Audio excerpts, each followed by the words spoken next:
Go. Audio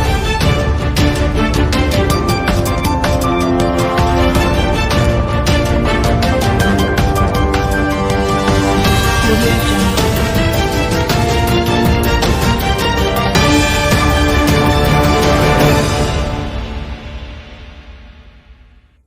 Selamat siang pemirsa, kembali lagi bersama saya Diva Sanda di Berita Sekilas Info yang menjabarkan berita-berita terpercaya dan teraktual. Bersama saya Diva Sanda akan melaporkan berita terkini untuk pemirsa di rumah. Seorang siswi pelajar SMP di Taman Sari, Jakarta Barat menjadi korban bullying teman seusianya. Polisi mengedepankan restoratif justice untuk menyelesaikan masalah tersebut. Kapolsek Metro Taman Sari, Jakarta Barat, yaitu Kompol Rohman Yongki Dilata, menjelaskan pihaknya mengakomodir permintaan dari keluarga korban dan pihak pelaku anak yang menginginkan masalah tersebut diselesaikan secara kekeluargaan. Proses mediasi disaksikan oleh tokoh masyarakat, tokoh agama, serta RT dan RW. Mereka menegaskan bahwa selama mediasi dilangsungkan, sama sekali tidak ada tekanan. Dalam kesempatan yang sama, Kanit Reskrim Polsek Taman Sari, Jakarta Barat, yaitu AKP Roland, menjelaskan bahwa kasus tersebut telah melalui proses penyidikan terlebih dahulu. Namun antara dua belah pihak memilih untuk tidak melanjutkan kasus tersebut, sehingga dilakukannya mediasi antara kedua belah pihak. Berikut kita sudah terhubung dengan reporter kami yang akan melaporkan langsung dari tempat korban bersekolah. Baik, kepada saudari Aura Janis, bagaimana kondisi terkini dari tempat korban bersekolah? Baik, terima kasih kepada saudari Diva Sanda. Terlihat bahwa kondisi sekolah tempat si korban perundungan sudah mulai aktif kembali. Seperti biasa, tidak ada orang-orang yang membahas kembali kasus tersebut dikarenakan kasus tersebut sudah ditutup dan sekolah kembali berjalan normal. Ya, tetapi korban dan pelaku perundungan dikabarkan belum mulai mengikuti pelajaran seperti biasa. Mereka masih diliburkan hingga semua kondisi kondusif. Saya kembalikan kepada saudari Diva Sanda. Aura Janis, bagaimanakah tanggapan para tenaga pendidik terhadap peristiwa yang menimpa murid dari sekolah tersebut? Baik, terima kasih. Saat ini saya sudah bersama dengan Kepala Sekolah SMP Taman Sari. Baik Ibu, apa tanggapan Ibu tentang peristiwa yang menimpa salah satu murid di sini? Menurut saya, bullying ini awalnya didasari atas saling olok-mengolok dan bercanda. Tetapi lama-kelamaan menjadi frontal, bahkan sudah mulai mengandung sara.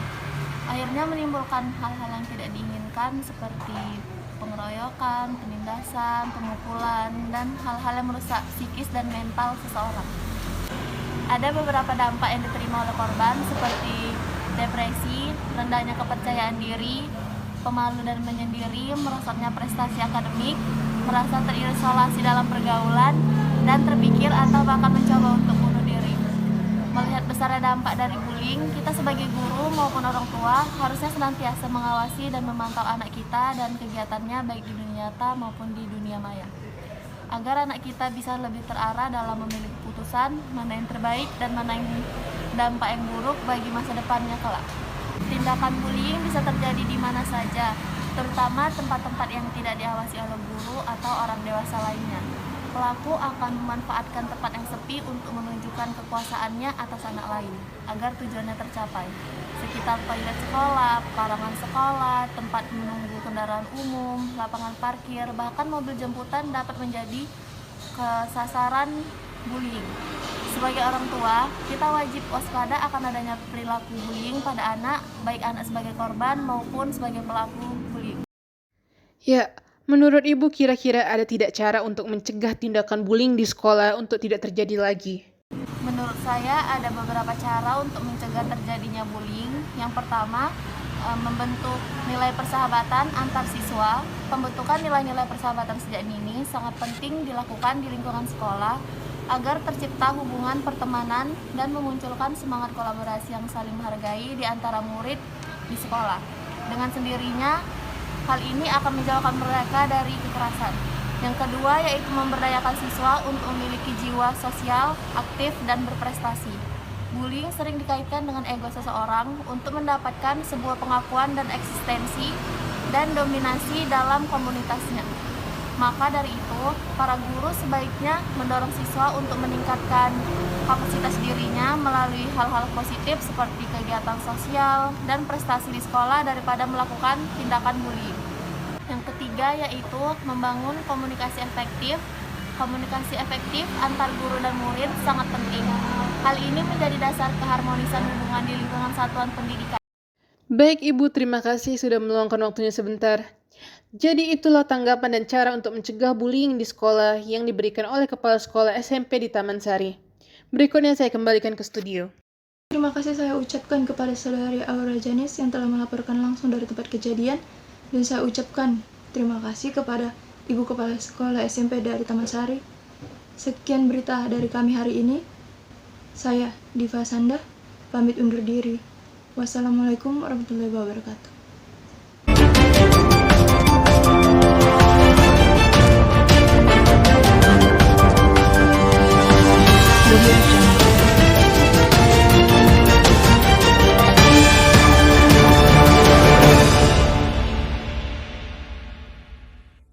Baik pemirsa, bersama dengan saya Salwa Nabila akan melaporkan berita hangat untuk para pemirsa di rumah.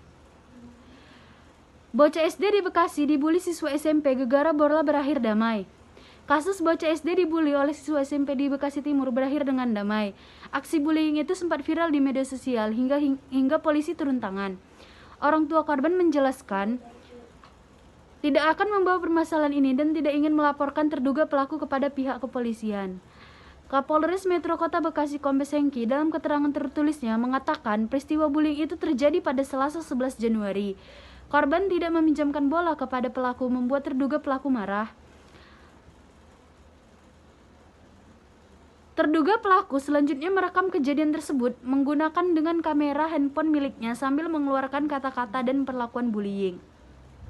Lalu menyebarkan video tersebut ke sesama teman korban hingga video tersebut sampai kepada orang tua korban. Dalam kesempatan terpisah, Lurah Mustika Jaya Adi menuturkan orang tua anak SD yang dibully dan orang tua siswa SMP yang membuli sudah bertemu. Kedua pihak sepakat berdamai dan tidak membawa permasalahan ini ke jalur hukum. Di sini juga kita sudah menghadirkan seorang psikolog di mana kita akan menanyai pendapat dan tanggapan beliau mengenai kasus bullying yang sedang viral di media sosial itu. Kepada Ibu Laila kami persilahkan. Baik, terima kasih sebelumnya saya ucapkan karena saya sudah diundang untuk memberikan tanggapan saya mengenai bullying ini. Jadi menurut saya bullying adalah tindakan penggunaan kekuasaan untuk menyakiti seseorang atau sekelompok orang baik secara verbal, fisik maupun psikologis sehingga korban merasa tertekan, trauma dan tak berdaya. Remaja yang menjadi korban bullying lebih beresiko mengalami berbagai masalah kesehatan, baik secara fisik maupun mental. Ada beberapa masalah yang lebih mungkin diderita anak-anak yang menjadi korban bullying, di antara lainnya seperti munculnya sebagai berbagai masalah mental seperti depresi, kegelisahan, dan masalah tidur yang mungkin akan terbawa hingga dewasa. Keluhan fisik seperti sakit kepala, sakit perut, dan ketegangan otot, rasa tidak aman saat berada di lingkungan sekolah, dan penurunan semangat belajar dan prestasi akademis. Bullying di sekolah bukanlah hal yang sepele, saking seriusnya sampai ada yang melakukan bullying atau suicide yang diakibatkan oleh penderitaan yang tak tertahankan akibat menjadi korban bully. Ada beberapa kalangan yang rentan menjadi korban pembulian, yakni seperti siswa dengan prestasi terendah, siswa dengan prestasi tertinggi, siswa junior, siswa disabilitas, serta siswa dengan kondisi fisik maupun psikis yang berbeda. Kasus tadi merupakan sebagian kecil kisah yang menyedihkan daripada korban pembulian yang mengalami pengalaman yang tidak menyenangkan. Namun tidak jarang pula, para korban ini meregang nyawa akibat kekerasan yang dilakukan oleh sesamanya, termasuk kekerasan yang terjadi di sekolah. Faktor balas dendam juga dapat menjadi pemicu utama terjadinya bullying di sekolah, selain karena persaingan iri hati, akar kepahitan yang dialami sejak dini, membuat anak usia sekolah cenderung akan menyakiti sebayanya meski si anak masih di usia taman kanak-kanak. Pengaruh dari orang dewasa juga menjadi model bagi anak-anak di usia sekolah. Anak-anak cenderung meniru apa yang dilakukan oleh orang dewasa sehingga sikap dan cara bertutur mereka menyerupai orang dewasa yang dekat dengan mereka. Baik Ibu, terima kasih atas tanggapannya. Sejatinya semua hal yang dilakukan oleh anak kecil seharusnya selalu mendapat pengawasan dari orang dewasa, baik itu di lingkungan sekolah maupun di lingkungan rumah. Karena sejatinya pengawasan adalah hal yang paling utama untuk melihat pertumbuhan seorang anak menjadi lebih baik. Mungkin sekian yang dapat saya sampaikan. Saya Salwa Nabila pamit undur diri. Terima kasih.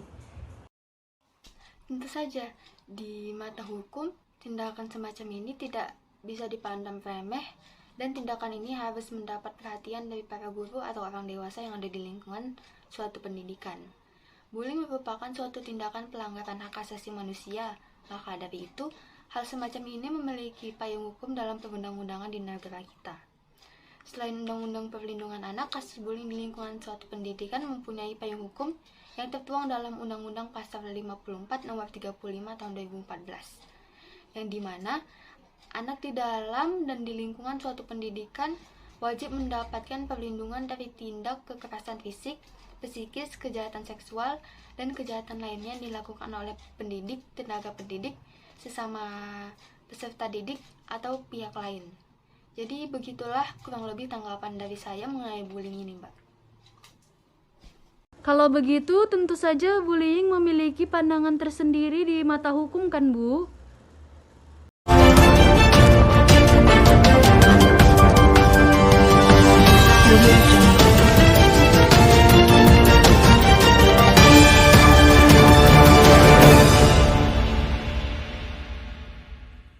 Assalamualaikum warahmatullahi wabarakatuh. Selamat siang pemirsa. Kembali lagi bersama saya Vina Aulia dalam berita seputar terkini. Langsung saja saya akan menyampaikan berita terkini, yaitu datang dari siswa SMP yang mengalami kasus bullying oleh teman sekelasnya. Dugaan kasus bullying atau perundungan terhadap anak terjadi di Banyuwangi. Seorang siswa kelas 7 berinisial G harus melakukan operasi pada tulang pahanya yang disebabkan oleh perundungan yang dilakukan oleh teman sekelasnya. Bahkan dokter harus memotong tulang pahanya sepanjang 4 cm dikarenakan infeksi pada luka di kaki korban. Peristiwa bermula saat korban kembali bersekolah setelah 6 bulan menjalani masa pemulihan karena cedera pada tulang paha akibat kecelakaan. Untuk mengetahui informasi selanjutnya, kita sudah terhubung bersama dengan reporter kita, Saudari Oratliara, yang telah berada di rumah korban dan bersama orang tua korban. Ya, terima kasih atas kepada Saudari Vina Aulia. Saya ambil dari sini. Di sini ayah saya sudah berada di dalam rumah korban dan bersama orang tua korban perundungan. Selanjutnya saya akan menanya kepada orang tua korban bagaimana tanggapan si orang tua korban atas perundungan yang menimpa anak mereka. Baik, kepada ibu boleh diberikan sedikit tanggapan peristiwa yang menimpa anak ibu. Jadi, anak saya itu habis kecelakaan dan mengalami patah tulang. Setelah 6 bulan menjalani perawatan pasca operasi, akhirnya bisa sekolah kembali. Kebetulan pembelajaran tatap muka sudah dimulai waktu itu. Kejadiannya di sekolah. Enggrang anak saya diambil sama D dan tidak dikembalikan. Kemudian ditabrak tepat di kaki yang habis operasi. Anak saya nangis kesakitan. Selama 3 hari di rumah, anak saya terus mengeluh kesakitan pada bagian kakinya. Hingga saya sebagai orang tua lantas membawa anak saya ke rumah sakit. Hasil pemeriksaan dokter, ternyata tulang paha anak saya kembali patah, serta part penyangga tulangnya lepas akibat benturan tersebut. Akhirnya, dokter merekomendasikan agar anak saya kembali menjalani operasi. Waktu itu, anak saya tidak bisa segera dioperasi karena alat yang dibutuhkan masih harus lebih dahulu. Akhirnya diminta menunggu 2 minggu. Namun karena kondisinya semakin memburuk, saya bersama suami langsung rujuk ke rumah sakit lainnya. Setelah dilakukan pembedahan, ternyata sudah terjadi infeksi pada tulang paha anak saya. Dokter merekomendasikan agar melakukan amputasi terhadap tulang paha anak saya agar infeksi tidak menjalar. Akhirnya pada bagian tulang atas harus dipotong 2 cm dan 2 cm di bagian tulang bawah. total 4 cm yang dipotong. Kalau dari keluarga terduga pelaku, bagaimana tanggapan mereka, Ibu?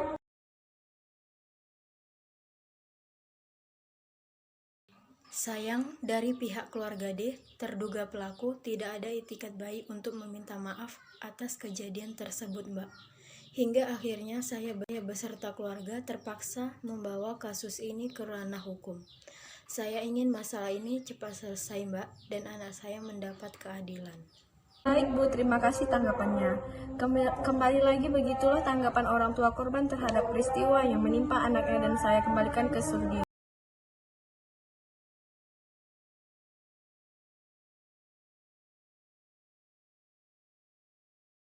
Ya, terima kasih kepada Saudari Watiara dan juga kepada orang tua korban.